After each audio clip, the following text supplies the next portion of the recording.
విచారణ నేరస్తుల్ని కాపాడటానికి జరుగుతూ ఉంది. దీనిలో ఎవరైతే దోషులుగా ఉన్నారో పోలీసు అధికారుల్ని వారిని కాపాడాలనే ఉద్దేశంతో జరుగుతున్నట్టుగా చాలా స్పష్టంగా అర్థమవుతుంది.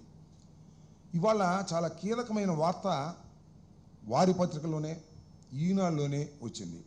అదేమిటంటే సీసీటీవీ ఫుటేజీలు మాయం.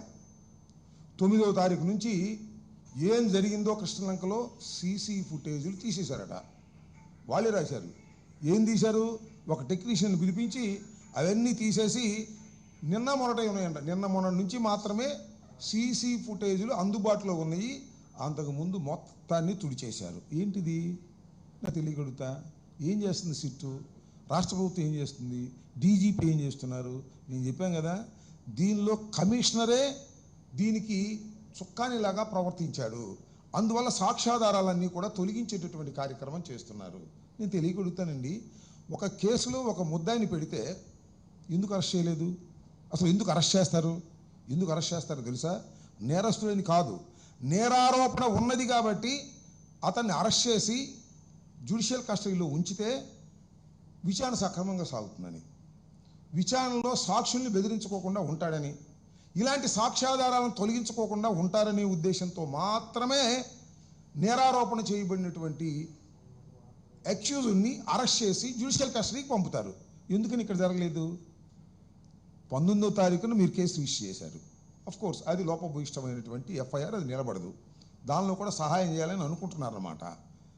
ఈ నాగరాజు అనే సిఐని ఇంతవరకు ఎందుకు అరెస్ట్ చేయలేదు అని అడుగుతా ఉన్నా. నిజంగా కేసు రిజిస్టర్ అయిన మరుక్షణమే నాగరాజును కస్టడీలోకి తీసుకొని విచారించాలి. అంతేకాదు, నాగరాజుని జ్యుడిషియల్ కస్టడీకి పంపించి మళ్ళా కోర్టులో విచారణకు తీసుకొని పోలీస్ కస్టడీలో విచారణ చేసి వాస్తవాలన్నీ బయటకు రావాలి. అయ్యేం రాటల్లా మొత్తం తుడిచేస్తున్నారు టోటల్గా.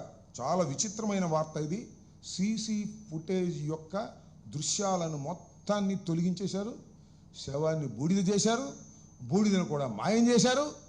ఇంకేం జరగాలి?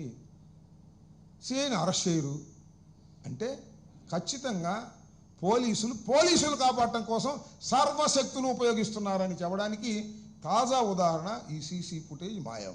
కాబట్టి అందుకే అడుగుతున్నాం, సిబిఐ విచారణ వేస్తే తప్ప దీనిలో వాస్తవాలు బయటకు రావు, దీనిలో దోషులు దొరకరు, తప్పుకుపోతారు. ఇది వాస్తవం. కాబట్టి ఎప్పటికైనా రాష్ట్ర ప్రభుత్వం సిబిఐ విచారణకు రాసి సిబిఐ విచారణ వేస్తేనే ఆ బాధితులకు న్యాయం జరుగుతుంది. లేకపోతే ఆ బాధితులకు న్యాయం జరగదు. ఈ కేసు గాలిలో కలిసిపోయేటటువంటి ప్రమాదం ఉంది అని ఈ సందర్భంగా నేను చెప్పదలుచుకున్నా. రెండో అంశం ఏంటంటే, పాపం పవన్ కళ్యాణ్ గారు మొన్న మేము 21వ తారీఖున కాపులందరం వెంకటాయపాలెంలో సమావేశం అయితే ఆయన బహుశా 19వ తారీఖున పిలిచి చెప్పినట్టున్నాడు చంద్రబాబు నాయుడు గారు, అక్కడ కాపులు అయితే మీటింగ్ పెట్టుకుంటున్నారు నువ్వు వెళ్ళు అని. 20వ తారీఖు వచ్చి కాకినాడలో మీటింగ్ పెట్టాడు. మొత్తం ఆయనకి సంబంధించిన కాపులందరినీ రెచ్చగొట్టాడు. రెచ్చగొడితే వాళ్ళు ఏమేమి మాట్లాడుతున్నా నాకు అర్థం కాల. ఆ నానాచి ఇష్టం వచ్చినట్టు మాట్లాడాడు. మళ్ళీ అంటారు నేరస్తులు ఏ కులం వారైనా శిక్షించాల్సిందే. ఎవడు కదన్నాడు? నేరస్తులు ఏ కులం వారైనా శిక్షించవలసిందే. ఎవరు కాదన్నారు? ఎవరన్నా కాదన్నారా? అంటే శిక్షించడం అంటే ఏంటి అని అడుగుతా ఉన్నా. అయ్యా పవన్ కళ్యాణ్ గారు, ఈ మాటలు మాట్లాడే జనసేన శాసనసభ్యులు, జనసేన నాయకులు, నేను అడుగుతా ఉన్నా, నేరస్తులు ఏ కులం వారైనా శిక్షించవలసిందే అంటే నేరస్తులను పట్టుకొచ్చి పోలీస్ స్టేషన్లో పెట్టి వాళ్ళని చంపేసి వాళ్ళని బూడి చేసేసి సీసీ కెమెరా ఫుటేజ్ని కూడా తీసేయటమా నేరస్తులను శిక్షించడం అంటే? నేరస్తులను శిక్షించడానికి న్యాయస్థానాలు ఉన్నాయి తప్ప పోలీసులు కాదు. ఇది గమనించుకోకుండా ఏదో పిచ్చి పిచ్చి మాటలు మాట్లాడుతున్నారు. నేరస్తులు ఏ కులం వారైనా శిక్షించాలి, కాపులైనా శిక్షించాలి, కమ్మవారైనా శిక్షించాలి. ఎవడు కదన్నాడు? శిక్షించండి స్వామి, ఒక చట్టబద్ధమైనటువంటి పద్ధతుల్లో శిక్షించాలి తప్ప నాగరాజు లాగానో లేకపోతే కమిషనర్ లాగానో తీసుకొచ్చి పట్టుకొచ్చి చంపేసి బూడిద చేసి, బూడిద కూడా లేదంట, బూడిదలు కూడా లేదు, ఇంకా అసలు సాక్ష్యాధారాలు లేకండి. ఈ కేసుని ఎవడు కాపాడతాడు? ఒక సిబిఐ తప్ప. ఈ విధంగా నా మీద కూడా మాట్లాడుతున్నారు. ఏంటి ఏమంటారు ఈయన? చదివి వినిపిస్తా. నేరస్తులను నేరస్తులుగానే చూడాలి. ఎవడు కదన్నాడు? నేరస్తులను నేరస్తులుగానే చూడండి. ఒకవేళ ఆయన నేరస్తులు అనుకో, నేరస్తులు కూడా కాదు. ఎవరు?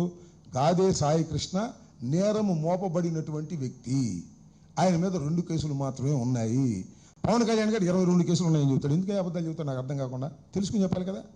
2 కేసులు మాత్రమే అతని మీద ఉన్నాయి, అవి కూడా NPWs ఉన్నాయి. ఆ కేసుల్లో కోర్టుకు హాజరు కాకపోవటం వల్ల నేరస్తులుగానే చూడాలి తప్ప వారి కులం చూడకూడదని, నేరం చేస్తే ఎవరినైనా చట్ట ప్రకారం శిక్షించాల్సిందేనని తమ ఉద్దేశమని జనసేన నేత ప్రభుత్వ చీఫ్ బొలిశెట్టి శ్రీనివాస్ అన్నారు.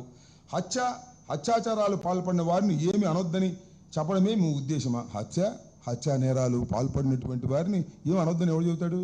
కోర్టులో పెట్టమంటాం, అంతేగాని తీసుకొచ్చి కాల్ చేయమంటారా? చంపేస్తారా? అది ఇక్కడ పాయింట్. అనొద్దని చెప్పడం మీ ఉద్దేశమా అని వైకాపా నేతలను ప్రశ్నించారు. చనిపోయిన వ్యక్తి కాపు కాబట్టి కాపులను చంపేస్తున్నారని, చంపిన వ్యక్తి కాపు అయితే కాపులను హింసించేస్తున్నారని తప్పుడు ప్రచారం చేస్తున్నారు. తూర్పుగోదావరి జిల్లాలో ఎక్కడో మాట్లాడాడు. ఆయన ఏమంటాడు?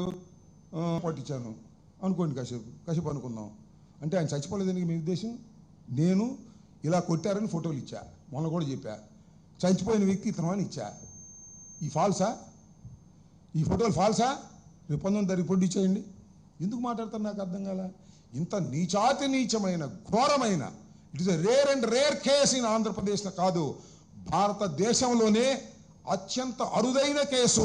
కొట్టి చంపటం ఒకటైతే సాక్ష్యాధారాలు లేకోకుండా చేయటం, సీసీ ఫుటేజీలు మాయం చేయటం, ఇంత ఘోరమైన తప్పిదం చేసి అతను నేరస్తుడు, అతను చంపబడలేదు, అతని ఫోటోలు ఫాల్సు, అతను బతికే ఉన్నాడు అని చెప్పదలుచుకున్నారా?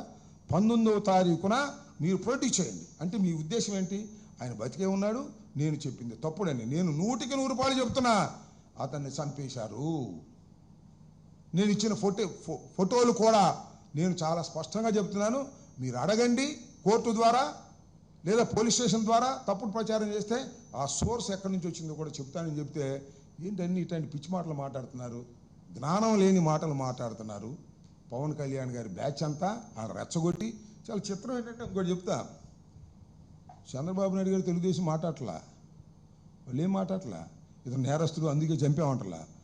బుర్రలేని ఈ జనసేన పార్టీ అంతా కూడా పవన్ కళ్యాణ్ గారి నాయకత్వంలో ఇవాళ ఈ కుర్రవాడిని చంపడం కరెక్ట్గా మాట్లాడుతున్నారు. ఎంత దురదృష్టం. నాగరాజు వైపున కూర్చొని మాట్లాడుతున్నారు, సిఐ నాగరాజు తరపున మాట్లాడుతున్నారు. సిఐ నాగరాజు ఇంటికి వెళ్ళి నాగరాజును అరెస్ట్ చేయడానికి వీల్లేదని ఉద్యమం చేసే ప్రతి వాడు పవన్ కళ్యాణ్ పంపించిన వాడే. ఏమిటో ఈ అన్యాయం నాకు అర్థం కాలేదు. సమాజం ఎక్కడికి పోతుంది? ఒక లాకప్లో ఒక వ్యక్తిని దారుణంగా చంపి సాక్ష్యాధారాలు లేకోకుండా చేసినటువంటి పోలీస్ వారిని నువ్వు సపోర్ట్ చేస్తున్నావంటే అసలు బుర్ర ఉందా, బుర్ర లేదా? నాకు అర్థం కాల. అదేమంటే మైక్ ముందు చాలా గొప్ప గొప్ప ఉపన్యాసాలు చెప్పేటటువంటి కార్యక్రమం చేస్తున్నారు. ఇది చాలా దారుణమైనటువంటి అంశం. నేను మరోసారి చెప్తున్నాను, ఇది చాలా కీలక పరిణామం.